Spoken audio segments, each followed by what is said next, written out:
Williams was convicted of killing 4 people, but was sentenced to death for only one, the murder of Cecil Boren in 1999.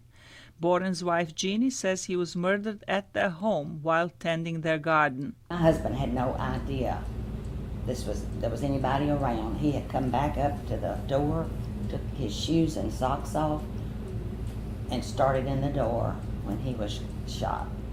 Once in the chest, 6 times in the back. Family members say they have been waiting for justice far too long. Our judicial system has determined that this man should be executed, and that's what should happen. Arkansas authorities plan to execute 8 inmates this month before the supply of Midazolam expires, but opponents of capital punishment have protested the executions and asked the courts to intervene.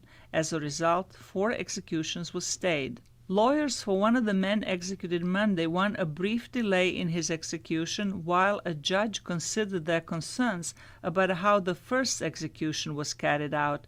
A media witness described what he saw. At one point there was a grimace that Jesse and I noticed. I had that at 10:25. Okay. Which would have been after his respiration had stopped. And like I said, just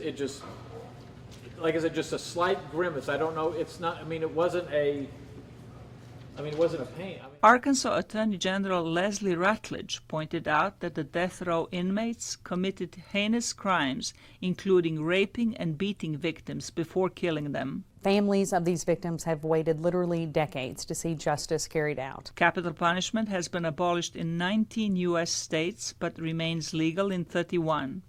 Recent polls show more than half of Americans are in favor of death penalty. Zlatica Houk, VOA News, Washington.